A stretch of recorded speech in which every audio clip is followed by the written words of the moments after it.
call to order. I'm going to be calling your name out. Please respond, yay, present, here, however you wish to respond, and we will go from there.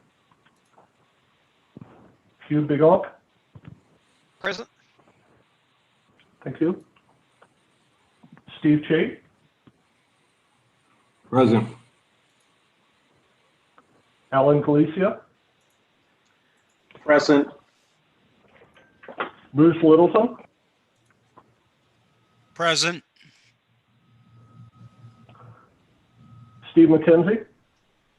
Here. Scott Nodes. Present.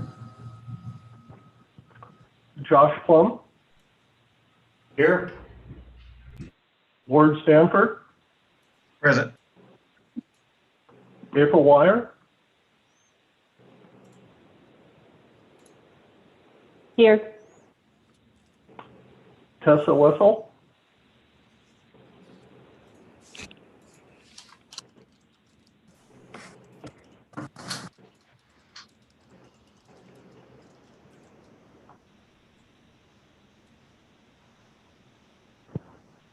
Tony Whitfield.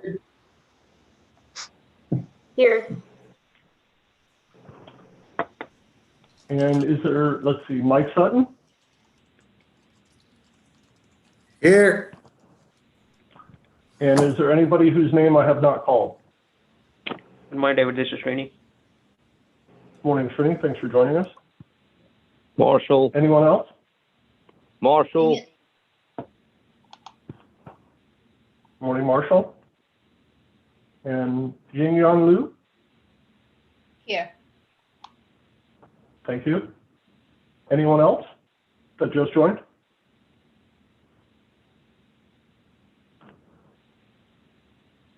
Let's see. All right, with that, we have quorum, so we'll go ahead and call this meeting to order. Please, just a reminder, please mute your microphone to eliminate any feedback. You will have the opportunity to raise your hand in the chat feature. Again, if you're not able to find that, turn on the participants tab, and underneath there, you'll have the option to raise your hand in the chat to be recognized, at which time we'll call on you and you can unmute your microphone to talk. You can also use the chat feature to type in any question or comment. And when you begin, please state your name and organization for minutes taking purposes. Next item on the agenda is approval of the meeting minutes.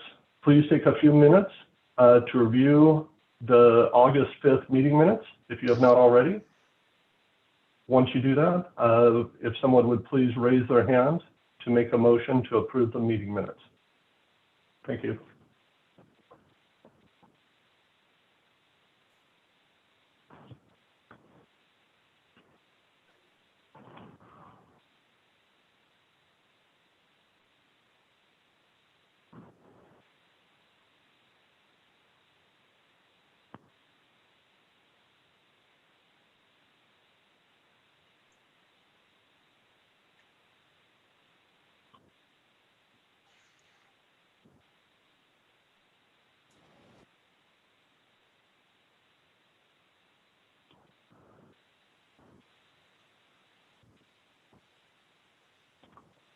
All right. I'm not sure who was first. Scott Nodes. We'll put you down as okay. And then it looked like Bruce Littleton seconded. Thank you both. Let's see. Does anybody have any? I didn't see any comments or revisions. So, all in favor? Is anybody opposed to the meeting minutes? Please speak up or raise your hand.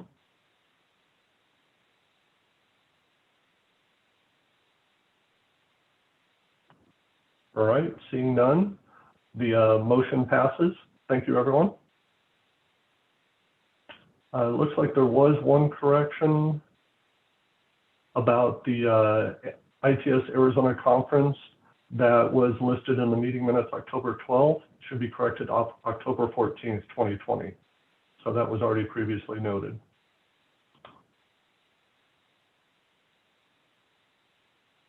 With that, we will move on to the program manager's report. And the MAG-TSMO program manager, Jeff Jenk, will now provide updates and a report to the committee. Jeff? Good morning, Mr. Chair and committee members. The first item on my report, as usual, I'd like to invite Ms. Tony Whitfield of the FHWA Arizona Division Office to provide an update on the latest federal initiatives. Tony? Good morning, everyone. Thank you for having me. Tony Whitfield, Federal Highway Arizona Division. I just have a couple of items today. The first is the notice of proposed rulemaking for the broadband infrastructure deployment.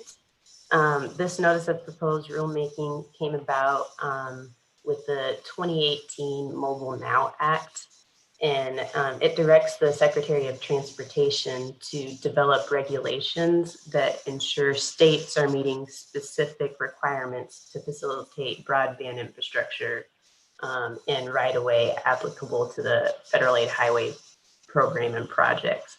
Those requirements include certain things such as registration, notification, and coordination. This notice of proposed rulemaking was published August 13th, and it closes September 14th for comments. The second item is NHTSA's virtual events. This will be the third series of virtual events that NHTSA is having on the Automated Vehicle Transparency and Engagement for Safe Testing Initiative. It's called the AD Test Initiative. These virtual events are actually going on today. There's two of them today, September 2nd, and there'll be one event tomorrow on September 3rd. And you must register to attend, so there's still time to attend tomorrow's event. But this series includes the release of NHTSA's online test tracking tool. It's a pilot program developed to publicly display information on the testing and development of automated driving systems. So if you're interested in that, there's still an event going on tomorrow. So both of those websites to provide comments to the NPRM and to get into those events are on the slide. And that is all I have for today. Thank you. Great, thank you, Tony. The next item on my report is an update on the FY 2020 TSOP projects. As you know, the FY 2020 TSOP was delayed by the pandemic from the beginning of the year to fall of this year. And these projects have recently been restarted, and I'd like to invite Mr. Eric Nava to provide an update on where we stand. Eric? Thank you, Jeff. Thank you, Mr. Chair and committee members. So this is the current status of the FY 2020 projects, as Jeff previously mentioned, and we spoke last month, was that we would be resuming all FY 2020 projects. So as of right now, all projects have either been kicked off officially, meeting with consultants meeting with the member agencies based on their project, or that they are will be having the kickoff fairly soon, and data collection has actually already begun, and for many projects are pending. For one particular project towards the end, the scope of work is still pending, and that's for the travel time evaluations, and more information will be provided about that later on in the presentation in terms of future plans for that and the FY21 future plans for evaluations. And that concludes my update. Thank you, Eric. My next item is a follow-up to the project presentation at the June ITS committee meeting. Mr. Justin Samuelson made a presentation on behalf of ADOT, seeking collaboration of ITS committee on a ADOT project, this ADOT statewide traffic data collection program. The project purpose was to automate the collection of the traffic count data for MS2 modeling. The update today is an announcement that the project contractor, Oz Engineering, has sent an online survey to the committee members. The survey is asking about the inventory of traffic count detectors in your jurisdictions. So we'd like to encourage committee members to respond to the survey if you have not already. The next item.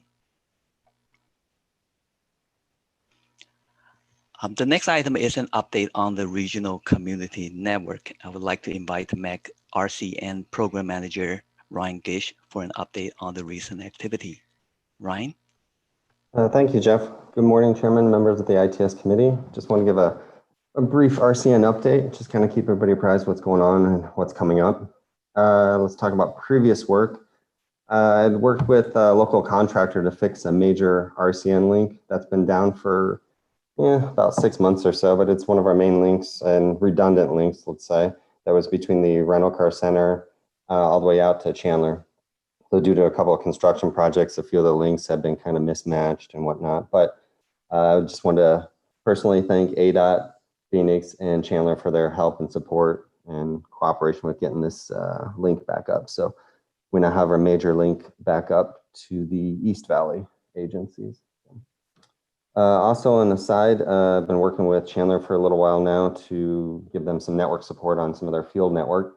And a lot of help on their part. They did a majority of the work. So I wanted to thank Danny and Scott over there at the TMC, and with their help in getting that whole network, or the field network, kind of re-subnetted, and kind of instead of a big flat network, now it's a lot more segmented, and hopefully everything runs a little bit more efficiently. So I would think that was a pretty big accomplishment, finally getting that done. Also had been assisted Peoria and ADOT with their network connections for their emerging technology project along Cactus Road and kind of a little jet down to Grand Avenue there. Moving on to future projects, I feel like it's about that time of the year. I normally do yearly fiber maintenance, which means testing and verifying of the RCN fiber links. But due to the COVID and kind of social distancing, it might make it a little bit more difficult, but I think we'll try to do our best as what we can. Some of these switches will give out some readings, and that will kind of help me with documenting those. So also means documentation of physical fiber locations, the ports, jumpers, and etc. So I will be notifying you guys or the given agencies if we're going to be going out and need to actually physically visit your location to get some of this information. But like I said, a lot of it we already have existing documentation. It's just kind of just a little. We run some network tests on the fibers, pull them out, and run tests just to make sure we still have the same readings on that side. So also I'll be working with McDOT and some of the Aztec partners to develop an alerting or a notification. So when an agency's RCN connection dies, they'll just get some type of an email or a text to let them know that their RCN link is down. This will utilize our existing network management system that currently monitors the RCN. So I'll be working with, like I said, McDOT and Aztec on that one. Lastly, one of the main things here is at our previous ITS meeting, we discussed the SMO plan for the MAG on-call services contract for regional fiber and maintenance support. I think a few of you had spoke up at that last meeting, or some of you had contacted me separately about their interest in joining this. So we're looking to have our first task force meeting this month on the 15th from 9 to 11. If you would like more information, or if you would like to be a part of this, if you haven't already contacted me, please do so. But if not, I'll be sending out a blanket email to the ITS committee members, and then some of the other folks that I know from the agencies. So that concludes my report. Thank you. Thank you, Ryan. The next item is the update on the Advanced Transportation and Congestion Management Technologies Deployment Initiative, ATC MDT Federal Grant Opportunity. I'm very pleased to report that on August 31st, we submitted a proposal. It's led by McDOT, co-lead by MEC and ADOT, with gracious support from our local agencies. The proposed project is next generation regional congestion management through integrated real-time system and operations data in the greater Phoenix area. Like all other federal grant proposal, this one was a very short-fused effort. We're grateful for all the supports that we received from our member agencies. And this proposal is yet another testament of the strong institutional collaboration we have in this region. With that, I conclude my program manager's report. Thank you, Jeff. Does anybody on the committee want to make a comment or have a question? If so, please raise your hand and be called upon.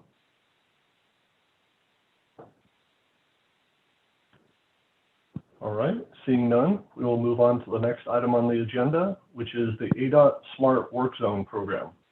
ADOT has initiated a Smart Work Zone program and will be using technology and transportation data to improve the safety of highway workers and the traveling public. At this time, I'd like to invite Adam Carrion with ADOT to present an overview of the program. Adam? Thanks, David. Good morning, everybody. As most of you are aware, we've been working on a Smart Work Zone program for about 2 years now, and just wanted to give a little bit of an update on where we are and what we've seen and where we're going. Next slide. Probably click it twice. There you go. So just to bring anybody up to speed who kind of isn't fully aware or just kind of forgot a lot of this data collection aspect stems from 23 CRF 630, the rule related to work zone safety and mobility, and subparts J and K. Next slide. From those documents, we are required to have a work zone safety and mobility policy, which is ENG 07-3. Policies are a big, important item for the DOT. We don't have very many policies anymore. We have a lot of guidance documents, but no longer policies. So anyway, this policy was last updated. It says there was a review in 16 on that one up there. I think that's the last one I have. We just revised it again and are waiting for Dallas' signature. And we have the implementation guidelines for work zone safety and mobility. And that too is being revised this year and should be out by the end of this calendar year. Next slide, please.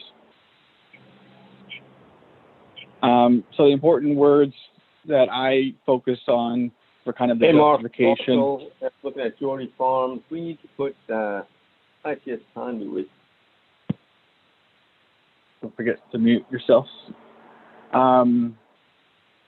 Work zone crash data. Use field observations, work zone crash data, and operational information to manage work zone impacts for specific projects during implementation. And another key phrase is to monitor and measure work zone impacts. There's a lot of different ways to monitor and measure with field observations, but to get down into performance measures, you really need good, clean data to start making connections. Next slide, please. So the feds define a smart work zone is the application of computers, communications, and sensor technology to freeway transportation, and it would possess the following general characteristics: real-time, portable, automated, and reliable. And I will point out that it does say freeway, and as McDOT has shown recently, it can definitely be applied to arterial streets and local roads as well with success. But the main thing we like about it is the automated.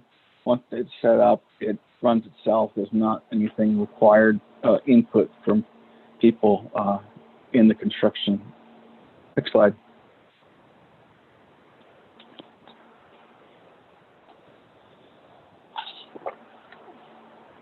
So if you're not familiar, the smart devices don't look any different, or you might not even see them. The picture on the left is a simple radar device. The orange box is a battery with a solar, and we just attach it to an existing structure. The one on the right is an icon device. It's literally inside the barrel. This one would need batteries to change out. It just depends on what setup you're doing, but driving down the road, you would never notice it. Looks exactly like every other barrel, because on the outside it is. Next slide.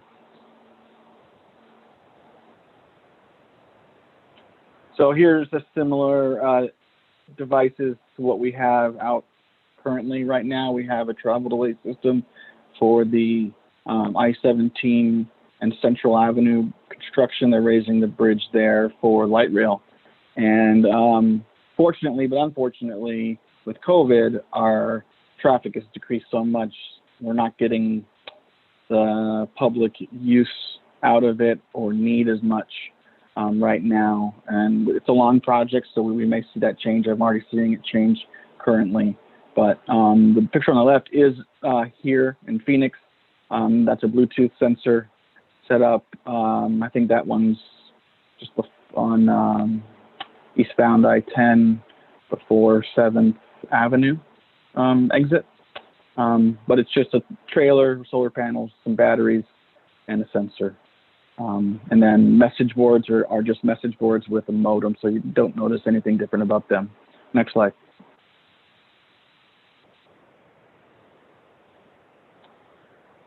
So we worked with Kimley Horn last year and developed Section 710. 700s being traffic control devices, 710 are smart work zone systems. It's a stored spec, it's approved through the Standards Committee, so it is available for use on any project. Next slide. This specification covers traffic data collection, queue warning, dynamic lane merge, travel time or travel delay, same system. Traffic monitoring cameras, so if you've got a project where, say, you want to see what's going on, because it's a little bit more sensitive, you can just throw a camera out there. Or if you're having to take down permanent ITS devices, there's an item there to put up the temporary ones. And variable speed limits, this one I'm looking for still for a good candidate project to pilot the system on. We haven't done one yet. We currently have a dynamic lane merge up on I-40 at 2 guns and a queue warning system up on I-15. And as I mentioned, I-17 at Central for our travel time system. Next slide, please. Again, with Kimley Horn, we've worked to develop a couple of tools to help with the design and implementation. One is currently available. It's just a very simple work zone quantities and tool location tool. You just enter a few, I don't know, what is that, 7, 8 different questions, very simple, and it'll help you just put together a very basic design. I believe we'll probably develop standard drawings for this, because the systems are just field implemented just like any other traffic control. You can just follow a standard setup, relatively easy to implement. And then the work zone queue analysis, that will predict your queuing to help you design your queue management system, whether that's a queue warning or dynamic merge tool. It's done, but we're going to go ahead and implement some training that'll be available to anybody who wants to take advantage of that coming out this fall, I believe. Next slide, please. This has been a big piece to the puzzle for me right now.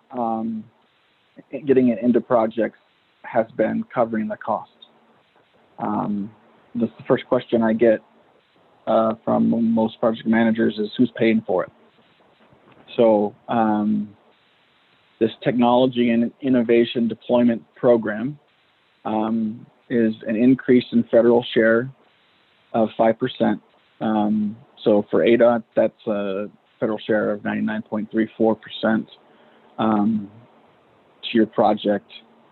And typically, smart work zones cost about 1%, so it more than covers the cost for the system. Right now, I'm seeing, we'll go over that, I think, here in a second, closer to 2%. Next slide.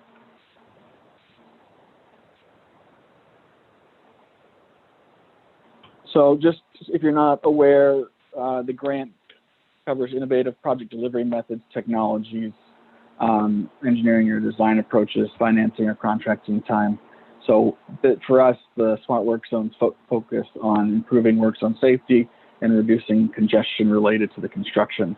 You can do other things like bridge slides was just recently done up in Flagstaff. It doesn't have to be technology related to be innovative. Next slide. These are some of the projects we've done. As you can see, smart work zones have been the most used of this funding. There's been a few other categories that kind of spread out there. And so far, we've saved 10 million, over 10 million in state funds on the 6 projects. So it's not an insignificant amount of money. It definitely adds up quickly, especially when we're talking about the Metro Phoenix projects. Next slide. One other piece that we developed in conjunction with the IAFS grant is this new specification, which is 109.14. It's another stored spec. As you can see to the right, basically all you have to do is fill in the innovation that you're doing for the project. The feds require this specification on our projects to be included if we have the grant money attached to it. And this just kind of forces the project team to not only use the innovation, we don't want to get all this money and then not use the innovation that we're doing, but then to learn from it and do like a lessons learned report at the end, and it puts it on the project team to do. So it's very, very simple, but something that came out of that. Ammon has been very supportive of this process for us. Next slide. So here is a couple of bid tabs for the Smart Work Zone for the I-17 at Central project. As you can see, the bidding was a little bit different depending on how they viewed the in-use versus install removal item. Being very new, I know bids are very conservative still, and I expect bids to go down. But as you can see, the winning bidder, police, came in at 2.1% of their total cost for the system. And just to kind of explain, they have 10 message boards out. So when you break down their cost per day, which is the total money of their install and in-use times the duration, it comes out to $500 a day, which is not an insignificant amount of money. I get that adds up, but when you think about 10 message boards, which a lot of times you already have message boards out, $50 a board is about normal for a non-smart device. So we're not seeing outrageous prices. It's just due to the size. We've got 2 boards at each location, so that's for the 202 on each side of the valley, 2 before the split, and then 4 before the stack, depending on where you're 2 for I-10 and 2 for 17. So it's definitely not an unreasonable. And again, you know, we get 5% back. We didn't on this project because this is all state-funded project, but if we would have, which we always do on federally funded projects, it would have more than covered the cost. Next slide. So one thing I didn't point out about the last item, and this project, or last project, these were started before we had the 710 specification in place. And although it was ready by bid time, the project team didn't want to change last minute a major specification. So these used 924 items, which is just miscellaneous work. But in a similar setup, this is queue management.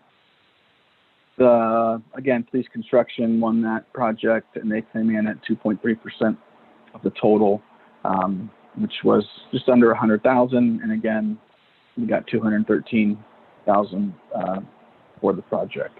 Next slide. This is the project that did use the new 710 spec. As you can see, the first one's a lump sum for install and removal, and then we break it down by each sensor, and then each board, and then this one, in this case, had cameras. So two cameras, and then if you divide it out, I think it was like 160 days. You could figure out very easily how many of each device we had. But again, 2%. This was a travel delay system. If you're familiar, State Route 64 goes up to the Grand Canyon. So Flagstaff was very concerned about the delays during the summer to tourism, which, of course, due to COVID now was very low, but still a very useful system for them. Next slide.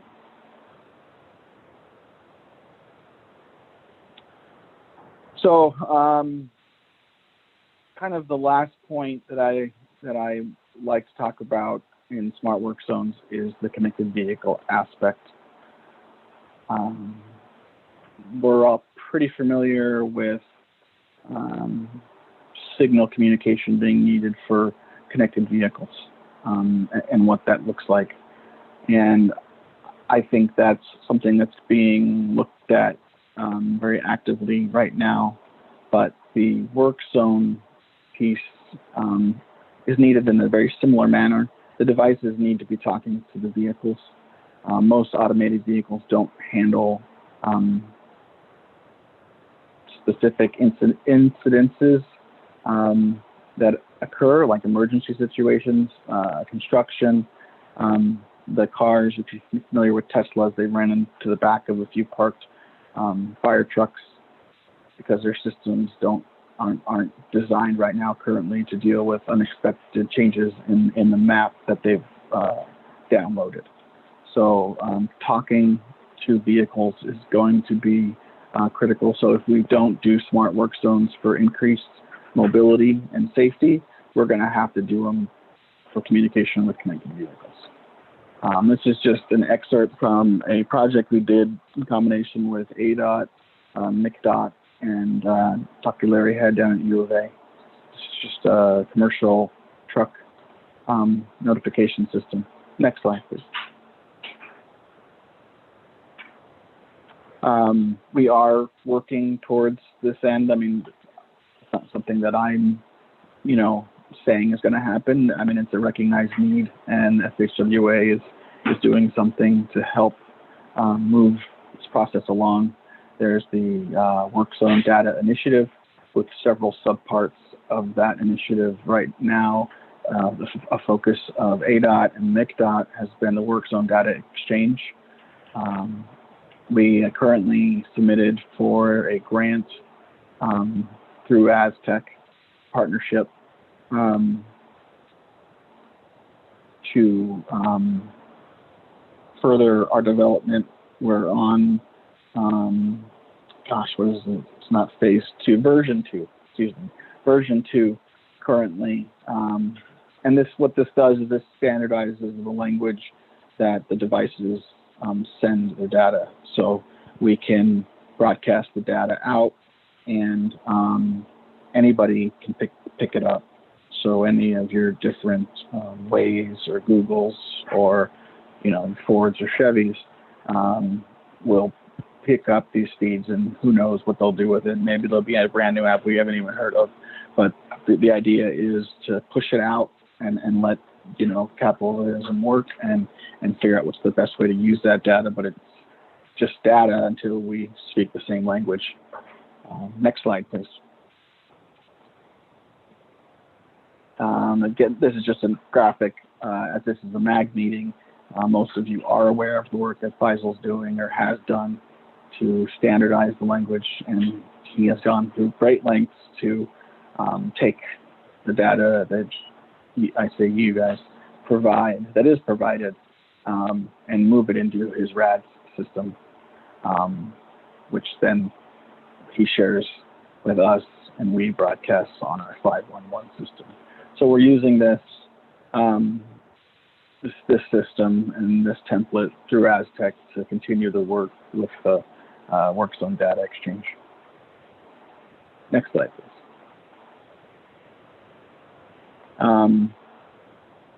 I put this on there mainly because I like the picture. You know, it's very easy way to look at devices talking to the vehicles. And again, it's to point out that that is not something that ADOT or MAG or anything else. This is something that the whole nation is getting behind, and a lot of DOTs are trying to take the lead on this.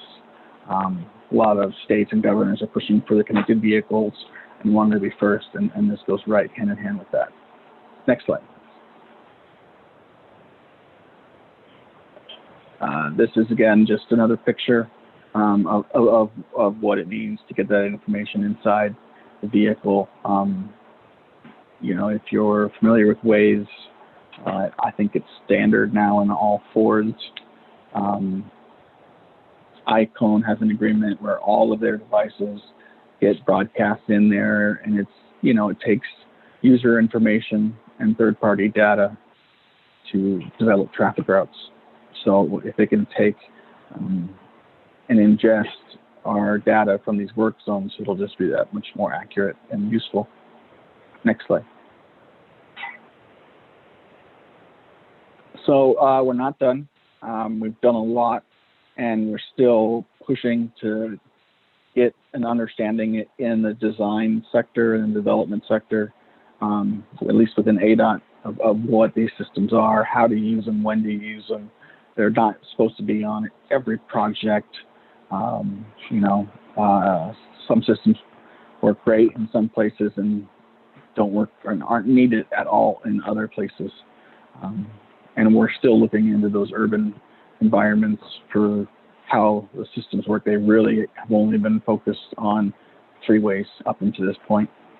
But for sure, this fall, we're going to keep working with Kimley Horn, and we're going to add a few systems that we don't have currently. One is the speed feedback signs that's been requested as a very low cost safety countermeasure on projects, smart arrow boards. So if you look to the right there, these the third one, location sensors. Basically what it will do is, you know, and right now, if you're familiar with how we enter construction data into our systems, we enter usually a duration of like 6 months, and it's from X milepost to Y milepost, and work when we're paving at night from 8 to 8. Well, you never know, you know, across that 10-mile section where the work zone is every night, especially with like a paving operation or some, you know, where exactly is the work. And these devices are designed to do that. They're supposed to take your kind of geo-fenced area and then drill it down into specific locations. And as we're aware, arrow boards are only used in lane closures. So as kind of a critical piece of equipment that's needed for vehicles when they're navigating the roadways is the lane closed or not. So we see the arrow board as a good defining feature of something within the end and beginning and end work zone markers to help direct vehicles. There's also a lot of other related benefits, like having a record of where someone works. So if there's a liability claim later about something that happened in the work zone and we can prove that exactly where we were or what time we were there, it could eliminate some claims. And then truck entry and exit system is just that. It knows when trucks are entering and exiting and activates a sign. You can use a DMS sign or a sign like here on a trailer with just flashing lights that activate when a truck is entering or exiting. We have this on Central and I-17, and I think it was just an oversight on phase one. We probably should have had it included in there, but we didn't. So we're adding it next. Next slide.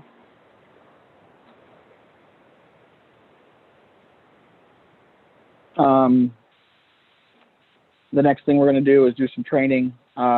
These presentations go along with the training, so thank you for having me here today. It helps a lot with getting this information out to the ITS world here in Arizona. But we are going to do some training on the different tools that I mentioned previously. We're going to keep educating our design groups and our districts and local stakeholders to the benefits and try to get this. Like I said, it's not supposed to be just every project. You don't just go and do it on every project. It does take some time to think about, and considerations have to be made. And then, as mentioned, expand current system. Next slide. Sorry if that was really quick. I know it was a lot. I tried to squeeze in a ton of information. So if I blew over something too quickly, please reach out. My email's up there. My phone number's up there. It's forwarded to my mobile. So right now I'm at home. So, but that's a great and easy number to remember if you need anything. And thank you for having me today. Thank you, Adam. Now Jeff Jenk with MAG is going to provide an extended summary of the Smart Work Zone program, I believe. Jeff? Yes, I just want to add that the Work Zone is one of the US DOT's major initiatives. And in this region, ADOT and MAGDOT are at the forefront of working with the US DOT on several leading edge Work Zone related initiatives. Once again, thanks Adam for being the champion of ADOT's Work Zone program, and thanks for the very informative presentation today. Thank you. Thank you, Jeff. Does any member of the committee have an interest in asking a question? If so, please raise your hand to be recognized.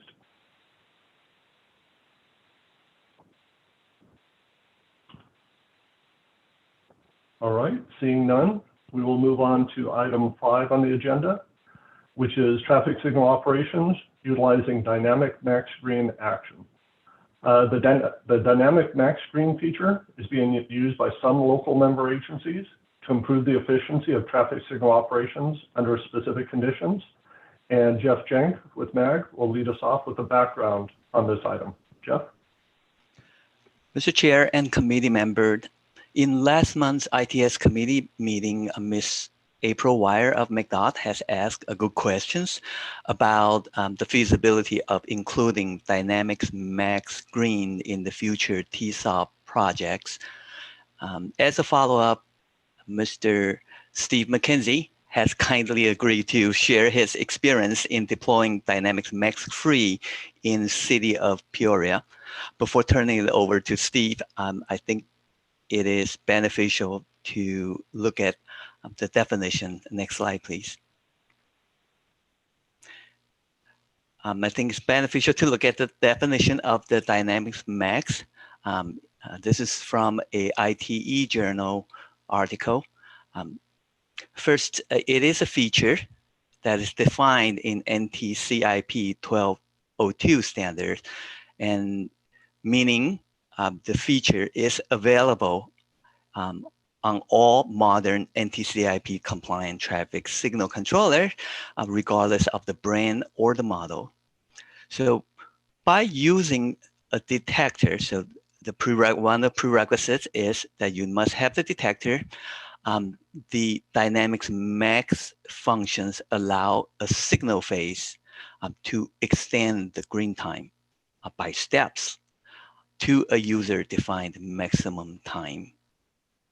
And the Peoria's application is to run the dynamics max feature when the intersection is set to run free, meaning the intersection is not coordinated with other intersections. such as what we did with the TSOP program, that there's no progression facilitated along the corridor. The intersection is running free. With that, I think I will just turn it over to Steve for his presentation. Thank you. Good morning, Mr. Chairman and members of the committee. I'm going to just have my video on briefly here. I like being able to see my big screen. I get distracted and I'll be looking off in a weird place. My coworkers would tell you that my forehead causes too much of a glare as well. And that I've heard other people tell me that my glasses make it look like I'm angry. I'm not. But anyway, Jeff, thanks for inviting me to share what Peoria has been doing. I can't take the credit. In fact, Eric, if you want to move to the next slide, and the next one as well. So I can't take credit for coming up with using Dynamic Max Free in Peoria. I give the kudos actually to our now ITS technician, Sean Cow. He was one of our signal technicians and our lead signal tech for many years. But I'm going to go ahead and tell you how Peoria has been using it and some of the things. So in the presentation, I'm going to just kind of touch briefly on how to implement the Dynamic Max Free. I'm just going to call it DMF from here on out, just for time's sake. Peoria's history, we'll go back a little ways to when we started using it, and then how it expanded over time. We're going to talk about some supporting critical information that you'll want to think about or consider if you're going to be implementing. And then the last is to DMF or not to DMF. There's some really good applications and probably some really bad applications, very similar to what we find with adaptive solutions as well. So next slide, please. So in Peoria, our ATMS software is MaxView. So I'm just showing a screenshot here. This is on the timing plans page, just some of the key elements that we'll be talking about. I also went ahead and just put, this is through an ACS3 panel view, kind of highlighting as well some of the important features to consider.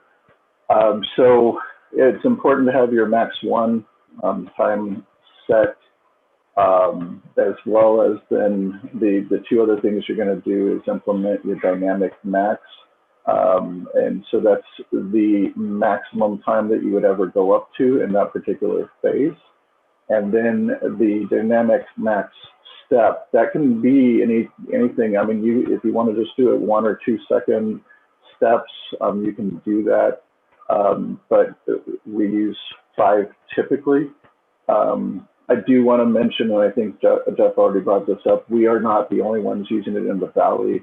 I know that Glendale's another one of our neighbors, and I'm sure there's others of you out there that are doing it I'm just not aware of.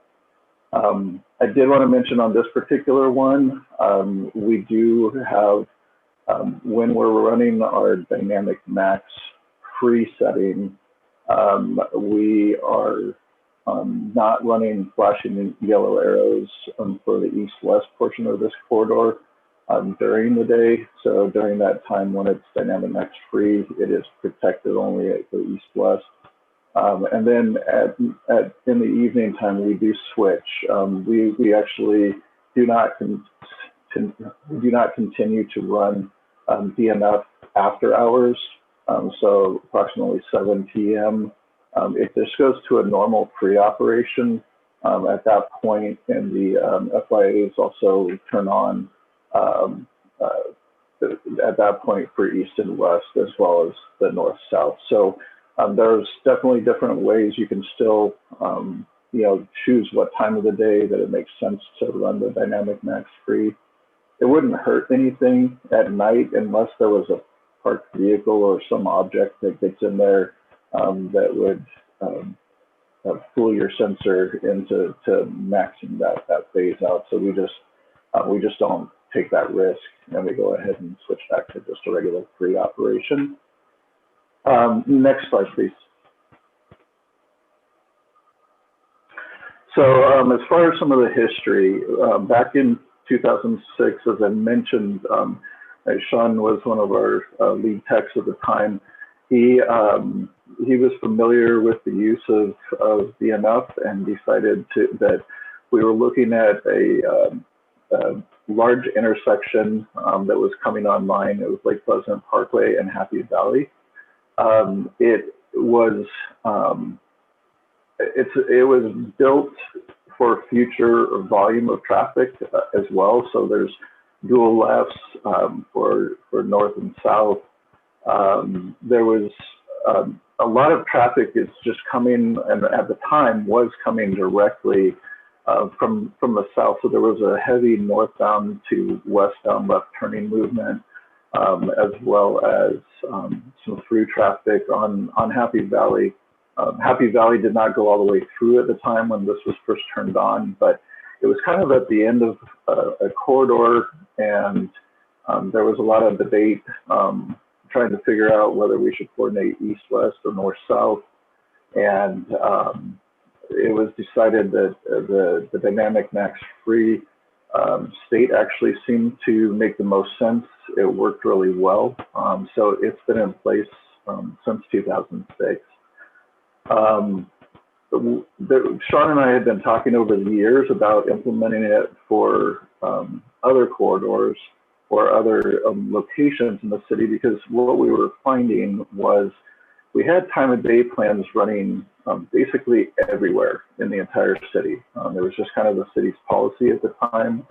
And a lot of the times when we were looking closely at it or driving the corridors, we were finding it did not make sense. The time of day plans had been updated, but they just weren't working well. And one of it on Happy Valley Parkway, which had opened by this time, we were noticing that the platoons, although it posted speed limits 45, there's a lot of people out there that like to drive about 65. There's a median. It's 3 lanes in both directions in some of the areas. And the platoons were just spreading out to the point where the time of day plans just weren't working well. We decided to go ahead and, worst case scenario, we can always switch it back, but we decided to go ahead and make sure that the detection was all up and running well. And this was by phase, not necessarily lane by lane, but at least by phase, we had detection on all phases, and went ahead and implemented the dynamic max free. We watched on our CCTVs. We drove the corridor ourselves. We saw some major improvements. I did not have ATSPMs available at the time to be getting specific data, but just by observation. And I also got a phone call from one of my peers who at the time used that roadway to commute on a daily basis. And so I appreciate getting his feedback. He basically said, "What did you guys do? Because the corridor improved tremendously, like overnight." And so I let him know. And so it was just more proof to me, I think, when a peer notices something like that. And so thanks, Albert. I appreciate that. Next slide, please.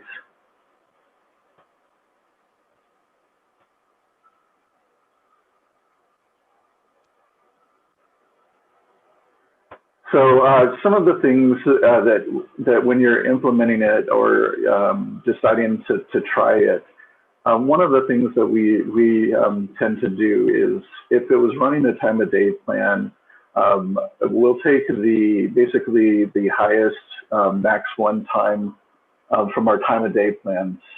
So just look through those. We'll put that as our max 1 time for the entire time that we'll be running the dynamic max. And then we'll adjust that as needed by observing how it's functioning.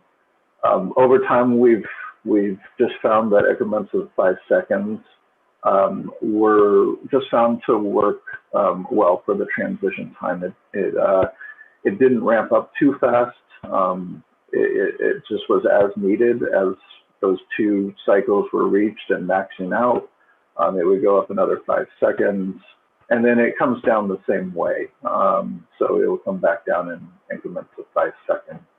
I know for certain applications in other cities where it's basically used for event traffic, oftentimes they have to use higher increments to get it to kick in faster when those big, huge events either let out or when during arrival times. Also, just for Peoria, moving forward, as we've found that these have been working well and operating well on corridors, we are basically implementing DMF first, when we're turning a signal on, unless it's right in the middle of a coordinated corridor to begin with. So we'll start with the DMF. We'll kind of just figure out what we think the max 1 times are going to work well based on some turning movement counts and things like that. And then we will go ahead and turn it on and just observe whether it's working. A lot of times we can now utilize our MaxView ATMS software has the ATS-TMs built into it, and so we will build those and have an opportunity to see if split failures are happening and other things like that, so that we can adjust as needed. Next slide, please. So for us to TMF or not to DMF, I kind of mentioned it. I think Jeff mentioned it in the introduction as well, that you really have to have good detection on all your phases. Otherwise, do not bother trying to do this.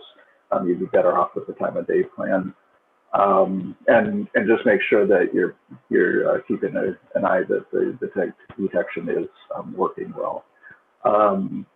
It definitely works well on lower volume corridors. Spacing doesn't really seem to be a factor as far as how close your signals are together. We have one corridor where they're less than, I think they're actually less than quarter-mile spacing. You drive the corridor, there's low enough volumes on the side street as well that it will kind of just rest on your east-west phase, but it services the side street quickly, and then it ramps up if there's a need to. I should note that on the right, you're seeing a max view shot of the city of Peoria signals. Any of the yellow Fs are running free. Any of the green boxes are basically where we're running coordination. We can see that the majority of the city is running in some type of free operation. There's very few that are coordinated. With the exception, Bell Road shows up as free, but we are running adaptive on that. So the controllers are placed in a free state. The adaptives putting the calls in. I should also mention we don't necessarily run dynamic max free at all of our signals that are running free. It's more on corridors where we know that the volumes are higher and have the potential to really ramp up at times of the day. So higher volume corridors, one thing we found on Happy Valley that I mentioned, the platoons and the distance between the signals was so great that, and the platoons were spreading out so much, we just found that it worked very well to basically it'll service the side street, and then as basically different groups of people are coming, then they'll get served on the main street. However, at the same time, we're not necessarily encouraging speeding by doing so. Some people will get caught because of it as they're trying to speed through these corridors. And then when we are dealing with the more closely spaced signals on a higher volume, we found that for the most part, we're either doing time of day coordinated plans. We have one scenario where we have a closely spaced signal to the north of an east-west corridor that unfortunately has one of our two Dutch brothers right in that same general area. And so the signal, there's a lot of traffic in a lot of different directions there, and it's very commercial area. That in that particular case, we're not even doing dynamic max free like we typically would. We're actually doing a master slave with one of the intersections to the south, controlling basically what happens to that northern thing. But in most cases, we're just running our dynamic max free, like I said, on corridors that it makes sense to. If it's not working, we'll implement time of day plans. But like I said, we've gone from running time of day plans to running them free in a lot of scenarios, and it's been very successful. One other thing that Sean had brought up this week with me is during construction, running DMF during times of construction, even if you normally would have a time of day, is great. It basically accommodates those traffic. It accommodates those closures that take place. And our detection will learn after a while if there's a stationary object that it doesn't really put in a call in there. So it responds very well to those scenarios where the construction traffic is causing a lot of problems typically for a time of day plan. And with that, next slide, that concludes my presentation. If there's any questions, I'd be happy to answer them now. Thank you, Steve, for that great presentation. I definitely understand DMF a lot better now, so I appreciate you sharing your experiences. At this time, I would like to open it up for questions. If any committee members have questions, please raise your hand.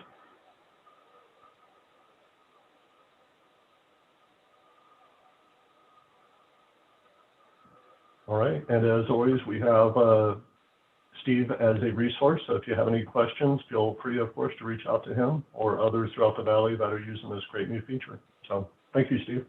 Thank you. With that, we'll move on to item 6 on the agenda, which is the performance evaluation of traffic signal timing plans. As you know, the TSOP program typically collects travel time data in order to measure the performance of the retimed corridors. For FY 2020, as part of the TSOP project evaluation, MAG will be using a software tool called TransSync-M that records and displays real-time vehicle location on a time-space diagram, as well as collecting video of the drive-through, and that will become part of the evaluation workflow. At this time, Jeff Jank with MAG is going to provide us a background of this item. Jeff? Thank you, Mr. Chair. Committee member, MAG's TSOP program is well received for making positive impact on the regional traffic operations. And as you know, every year the program includes an evaluation project for assessing the effectiveness of the selected TSOP projects. The primary evaluation method used is the floating car study, which includes driving through the project corridors to measure number of stops and delays at intersections as the key performance measure. It is an engineering practice that started even before technology. We use a stopwatch, clipboard, and all that to collect such information. When you do before and after, with after, you do expect that you encounter less number of stops or less delayed with the new timing plan. But the issue with the floating car study is that it's labor intensive, in that only limited number of vehicle runs can be afforded during the peak hours. And the information reported is relatively limiting. So as David said, that starting this year, MEC will be using TransSync software on a mobile device for the TSOP evaluation. This new tool can record and display the vehicle location and overlay it on the time-space diagram generated with the timing plan of the intersections as you drive through the corridor. In addition, it records the video of the entire journey, which is extremely useful and for verifying the traffic conditions. So the software automatically calculates the delay encountered at each intersections and overlapped with the time-space diagram. It shows how much you are off from the green span. So we could adjust the offset setting. So I'm pleased to report that the TSOP, we're developing a TSOP task order for they'll be using Kittleson and Associate, who is experienced with this TransSync software. The task order is used to procure those the software license and the mobile device, as well as development of the new evaluation methodology using TransSync, and provide training for MEC member agency staff and other TSOP contractors. And we expect to use the new evaluation methodology as soon as this upcoming FY 2020 TSOP evaluation. Currently, the new tool is used only for the evaluations. As we get more experience with it, in the future, we may consider including this tool for the actual signal retiming applications. So with that, I would like to invite Simon Ramos of City of Phoenix, who has been the pioneer of this TransSync software, to share his experience with us. Thank you.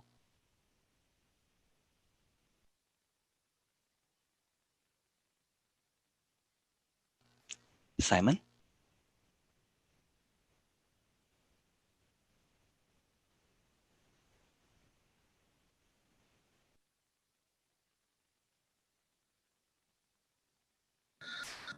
I'll make one comment while Jeff's waiting there real quick. Kittleson did use this software while we were doing our TSOP project a year or two ago on Val Vista, and it did work well, and it was a very useful tool, so and Felipe was the one that we were working with on that, but it did work, quite well. So while waiting for Simon, let's fill in the blank here.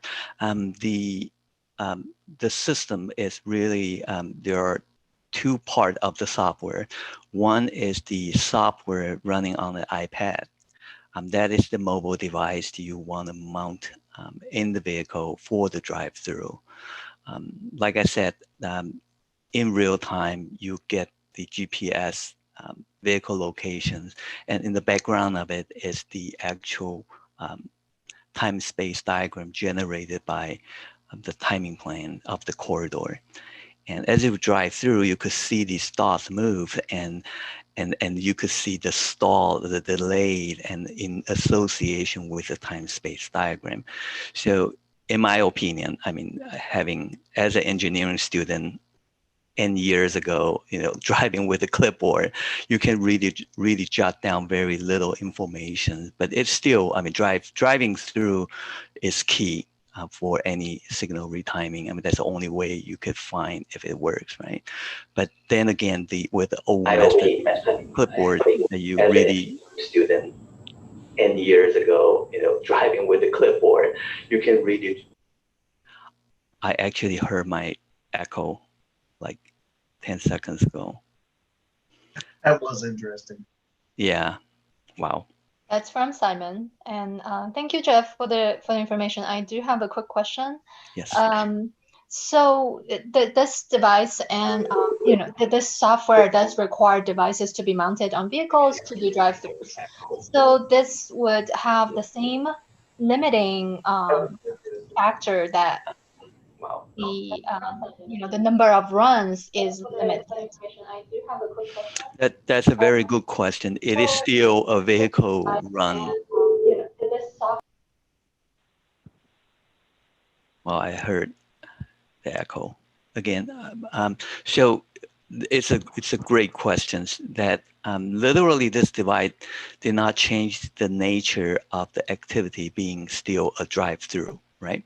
So except what we're different from the floating car is floating car, we just kind of drive with the float and see what's the objective outcome of it, how many stops that we encounter in along the corridor, and the magnitude of delay at each intersections, and that's it. But with this tool, it actually show you a lot more information, and also with the video, you could actually see what causing it. Is this kind of exceptions, or it is something indeed worth noting? So we're expecting this new methodology will be the evaluation drive-through will also be used as a feedback loop to the retiming effort, that because the tool captures such a great detail of information that some of the valid findings, such as the offset may be way off at certain locations. With this limited run, we could provide this information to the implementation team for adjusting the offset, which we could not do with simply just the floating car reporting number of stop and the delays. Jeff, I believe Simon is now available. Okay, thank you. I'll yield. Can everyone hear me now? Yes, I can hear you, Simon. Okay. So again, sorry about that. Thank you, Mr. Chair, committee members, Jeff.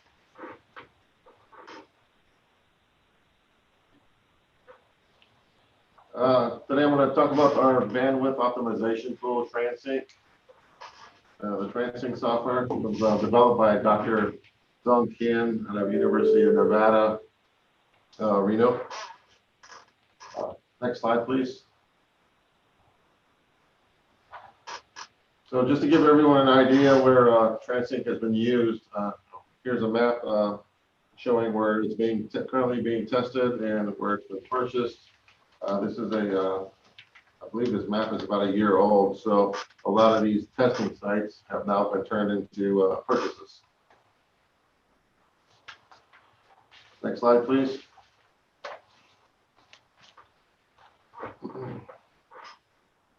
So Dr. Tien actually uses the acronym MODE, M-O-D-E, Management, Optimization, Diagnosis, and Evaluation.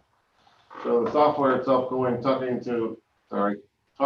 emphasizing in management, this software, you can actually manage all your single timing plans onto one file. And of course, in contrast with Synchro, if you have a timing plan, it would be basically one file per timing plan. It provides maximum optimization for for your bands for both two-way direction. If you get really say well versed in the software, you can actually start developing all-way progression or progression in the grid. This allows users to diagnose and implement fine-tuning in their timing plans in the field and in real time. And it provides the ability to for you to evaluate the performance and quality of your single timing plans by the use of its proprietary performance indexes. Next slide, please. So many folks are traditionally accustomed to the Synchro modeling and the Synchro software. So how does this compare with Synchro? Your inputs for Synchro, you typically, you would use your turning movement counts, lane configuration, geometry, speed limits.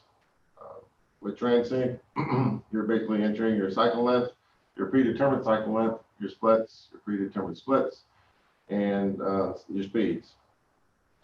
Your signal timing data management, you would have one file for synchro for your AM plan, and of course a separate file for your PM plan, and so on.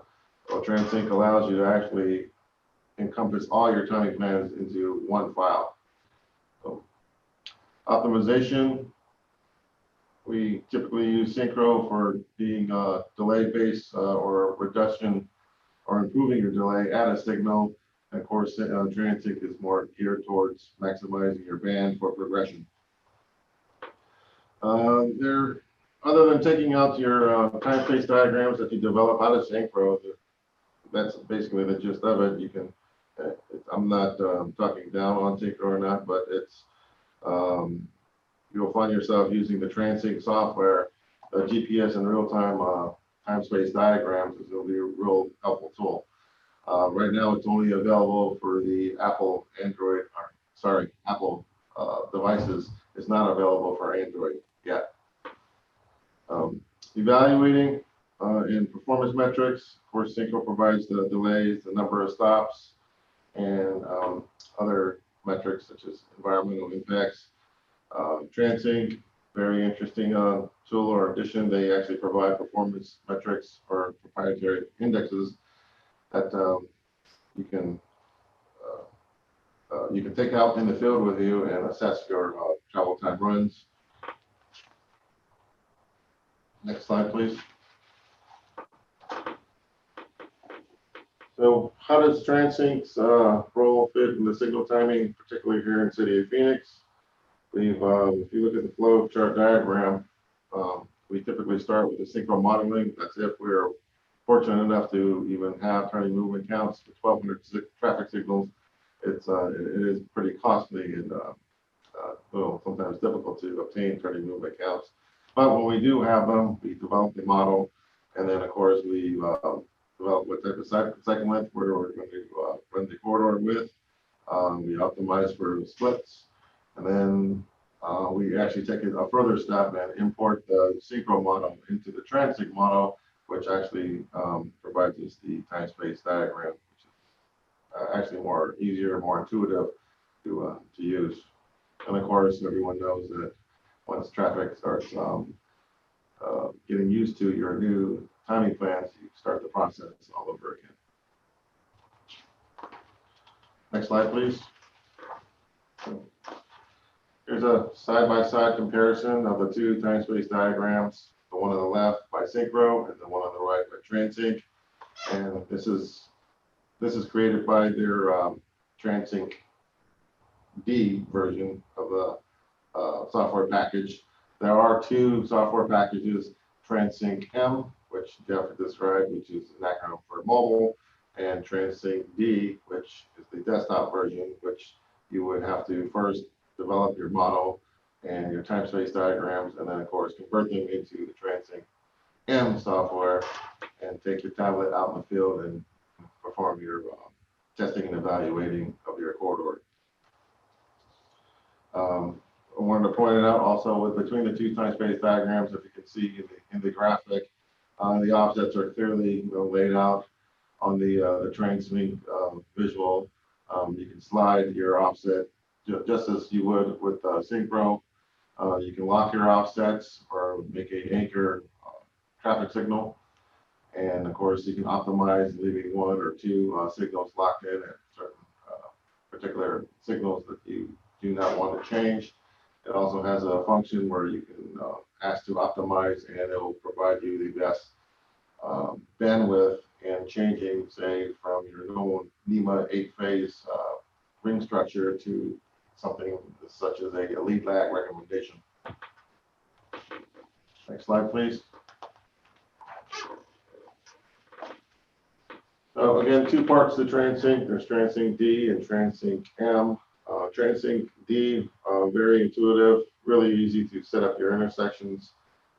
Basically, you'll plot, as you would in synchro, the location of the signal, and you would set up, for your cycle length, set up your splits. It also lets you and allows you to pick what type of reference you would want for your coordination.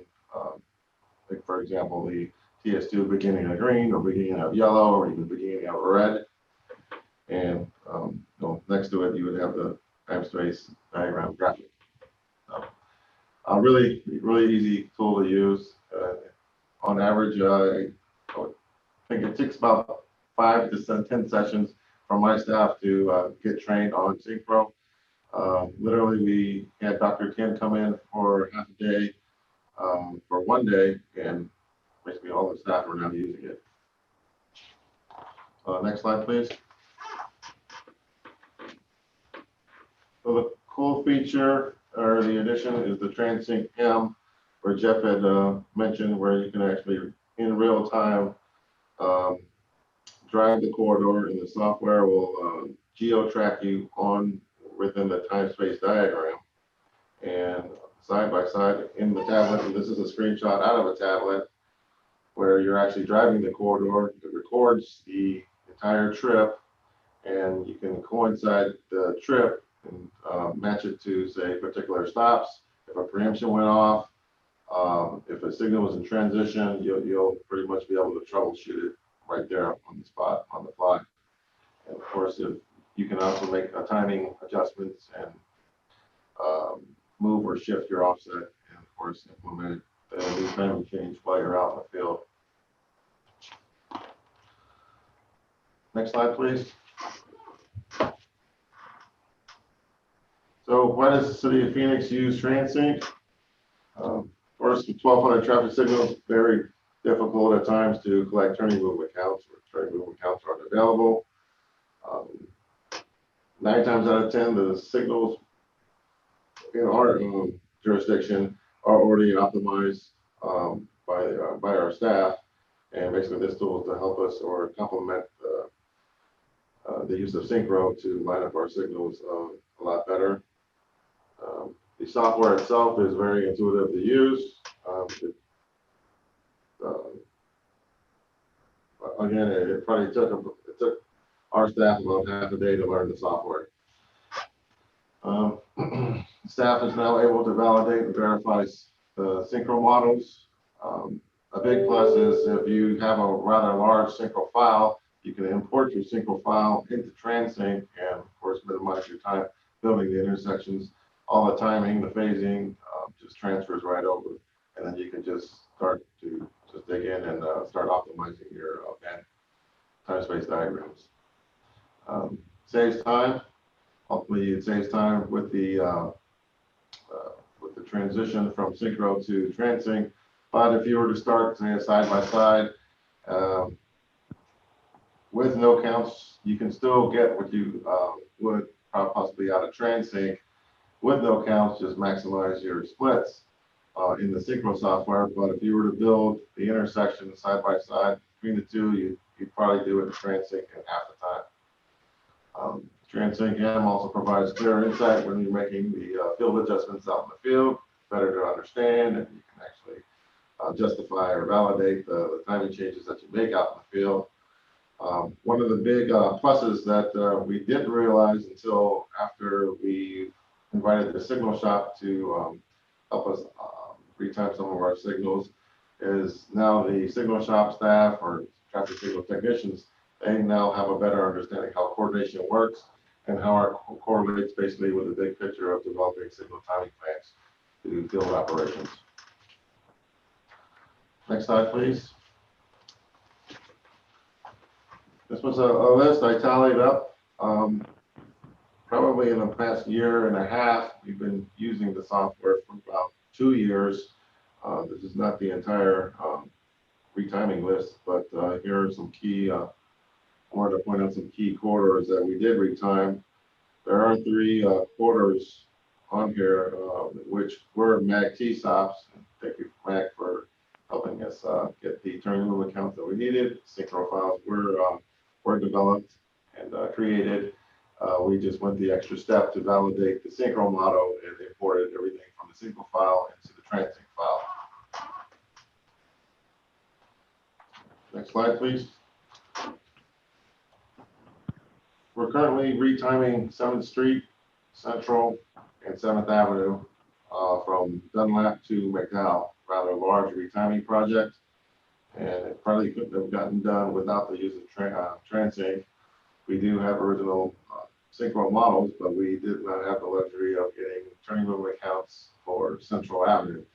So we improvised and overlaid our 3 corridors into the Transync file. And this one is an example of 7th Street of the before state on the PM plan. And if you can go to the next slide.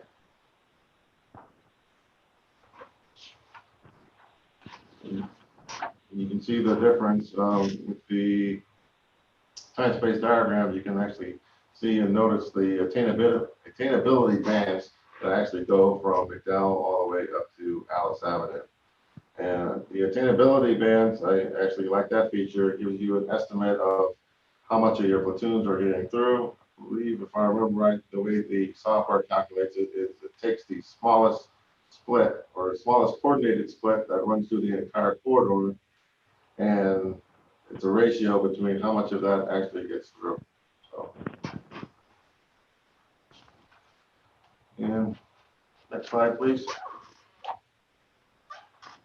That's pretty much all I had. So I am available for questions on here, or if you have questions related, please feel free to contact me. Thank you, Simon. At this point, I'd like to open it up to any questions. Please raise your hand if you have any questions.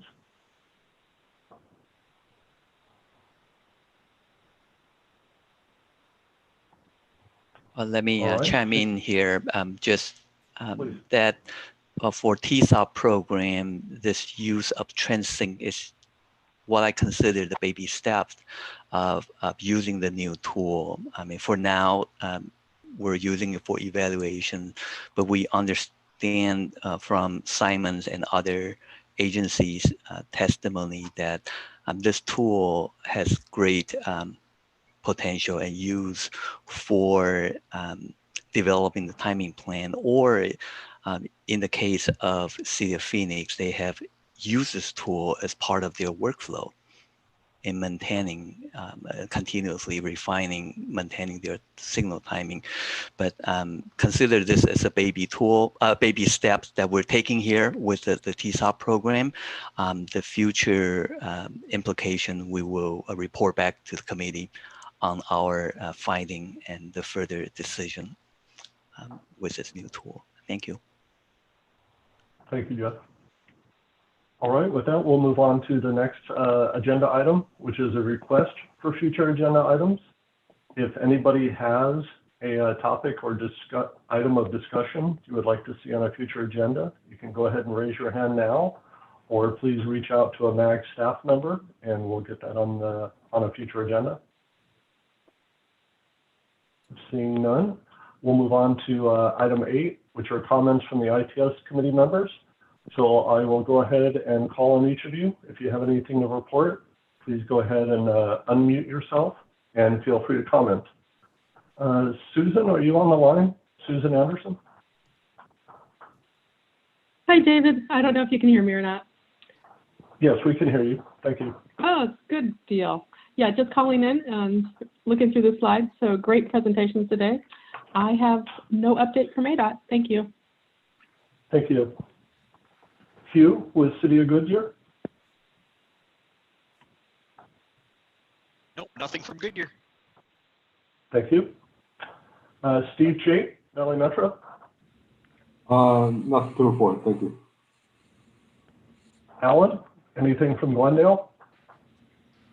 No update from Glendale. All right. Albert? No update for Surprise. Trini? We started the citywide ERIT device installation project recently, and we had a small workshop with the East Valley cities and Phoenix. Thanks for the participation, and we are hoping to wrap up the design late next year and go to construction. That's all I have. Thank you. Thank you, Trini. Hong, anything from Scottsdale? No update. Thank you. Thank you. Bruce? For Phoenix, just mentioning that we are working with Tempe and Chandler and ADOT on the Broadway curve and making center to center available and features in that for as part of that project. And we're working with TransCore to get that done before the project kicks off. Great. Thank you, Bruce. Yin Yang, anything from ASU?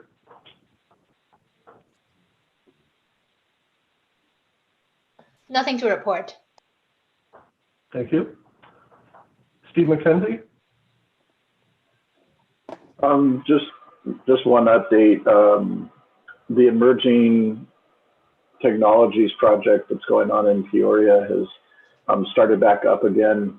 The sensors that Rhythm has installed are now basically learning, doing their AI thing. And we hope to start seeing some results in the next month or two as far as the turning movement counts that will be coming out and their proposed TOD plans that will be produced by Code Green. So hopefully have some updates in the near future. Great. Thank you. Josh, anything from Maricopa? No, nothing to report from the city of Maricopa. Thank you. Thank you. Marshall?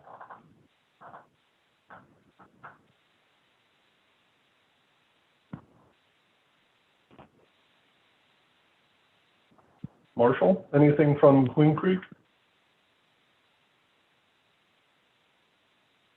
All right.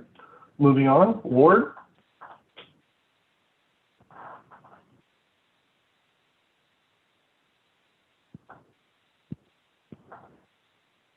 Ward, anything from Avondale? Sorry, We'll move on. I was trying to space bar key, but it wasn't working. Nothing from Avondale. Sorry about the delay. Thank you. No worries. Mike, anything from Gilbert? Nothing to report at this time. April? Nothing to report from ADOT. All right, thank you. Tessa? Nothing to report from El Mirage. Tony, anything additional from FHWA?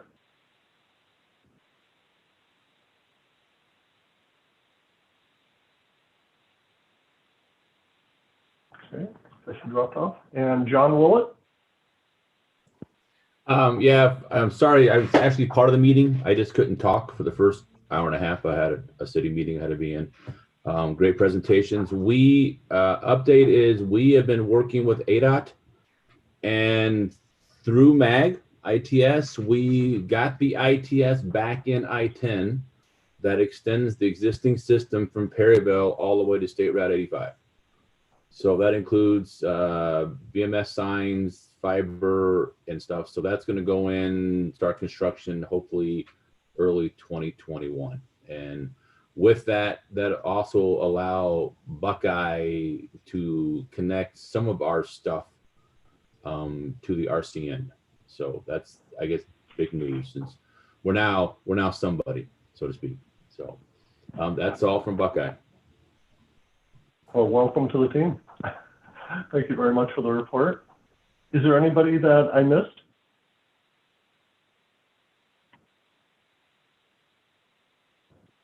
Okay, looks like that's everybody. The next meeting of the ITS committee will be 10 o'clock on Wednesday, October 7th. And again, will be held virtually unless otherwise notified.